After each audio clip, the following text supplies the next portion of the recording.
Sabi ng lola ko, ang klavo sa bulsa ay nagtataboy ng sakit at ang klavo sa tiya ay nag-aalis ng kalungkutan. Pinagtatawanan ko ang ganitong kasabihan hanggang sa isang araw na inatake ako ng matinding sakit ng ngipin at halos mabaliw ako nung weekend. Walang dentistang available kaya bumalik ako sa lumang remedyo ni Lola. Isang pirasong klavo ng India.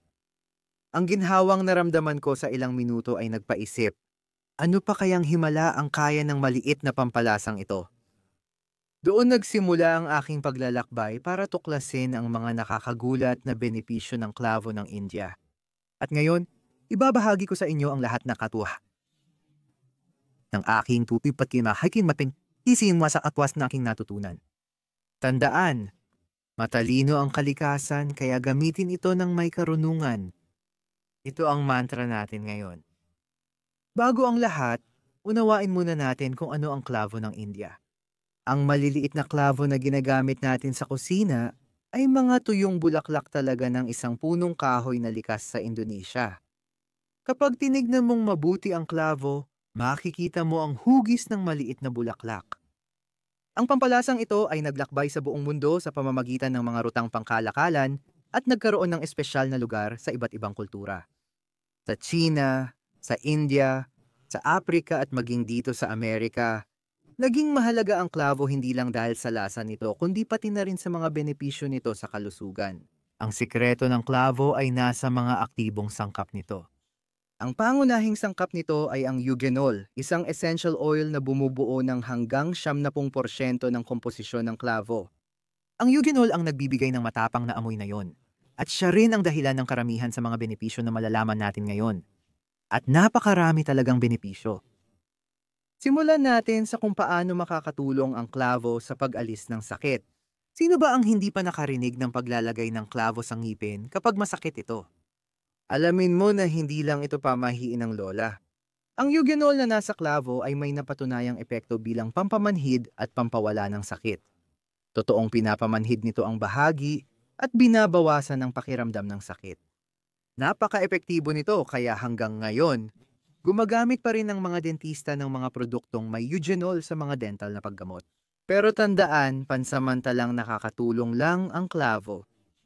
Ngunit ang mga problema sa ngipin ay kailangan ng wastong gamutan. Gamitin ito ng may katalinuhan. Bukod sa ngipin, makakatulong din ang klavo sa pananakit ng kalamnan at kasukasuan kapag inilagay sa labas ng katawan, na hinaluan ng langis gaya ng niyog o oliba. Nangyayari ito dahil bukod sa pagiging pampamanhid, ang klavo ay may malakas na epekto laban sa pamamaga. Alam mo ba na maraming problema sa kalusugan ay konektado sa pamamaga sa katawan?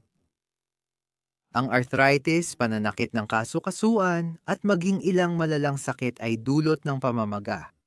Nakakatulong ang klavo ng India laban dito. Pinapababa ng eugenol ang mga substansyang sanhi ng pamamaga, kaya nakakatulong ito sa pag-alis ng hindi komportabling pakiramdam. Para mapakinabangan ang anti-inflamatoryo nitong benepisyo, pwedeng maghanda ng tsaa mula sa klavo ng India. Madali lang ito. Ilagay ang 4 hanggang 6 na piraso ng klavo sa kumukulong tubig, hayaan itong magbabad ng ilang minuto, salain at inumin pagkatapos kumain. Ang tiyana de ito ay hindi lang lumalaban sa pamamaga, lalo na sa digestive system, kundi tumutulong din sa pagtunaw ng pagkain sa kabuuan. Kung pag-uusapan ang digestive system, ang mga problema tulad ng kabag, hindi natutunawan ng maayos o heartburn ay karaniwan, lalo na habang tayo ay tumatanda. Hindi na tulad ng dati ang tiyan natin noong 20 anyos pa tayo, di ba?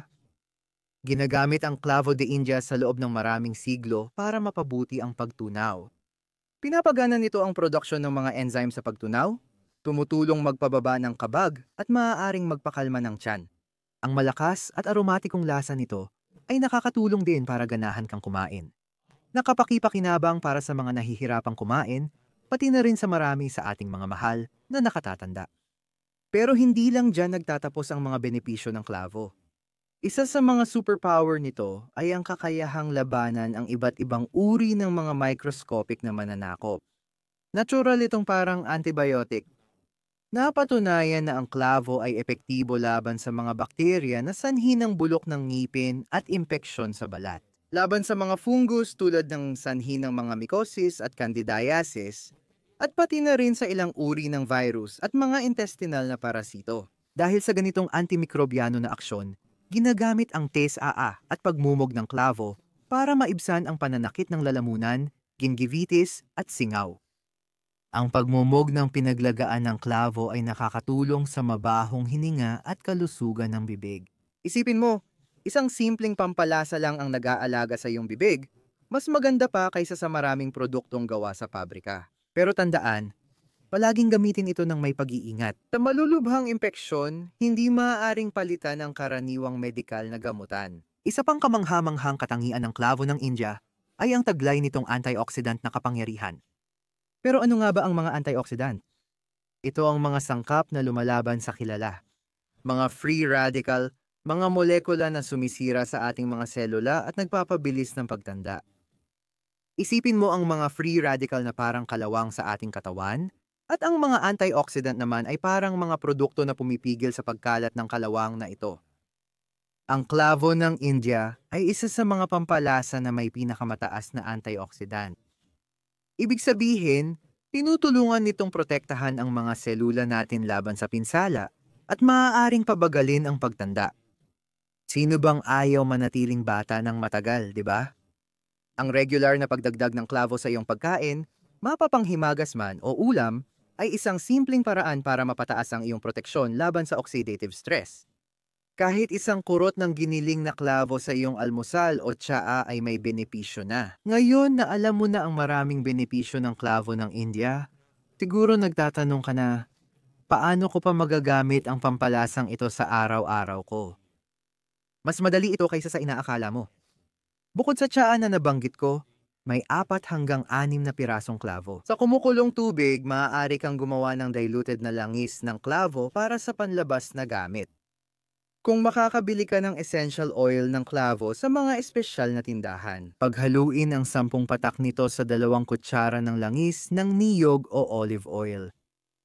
Itago ang pinaghalong ito sa isang madilim na bote at gamitin para ipahid sa pananakit ng kalamnan, kasukasuan, o sa gilagid kung sumasakit ang ngipin. Isang patak lang sa lugar, mag-ingat na huwag susobrahan.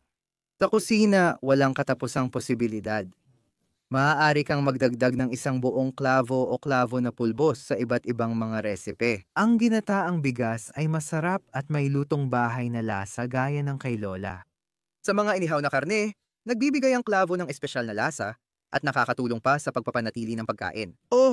Gumagana rin ito bilang natural na pangkonserba.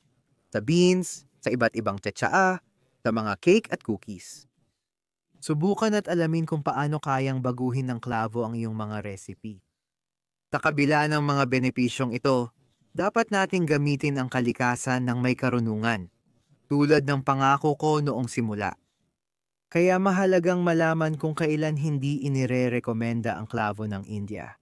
Hindi lahat ng natural ay laging mabuti para sa lahat. Bawat organismo ay natatangi at dapat nating igalang yon.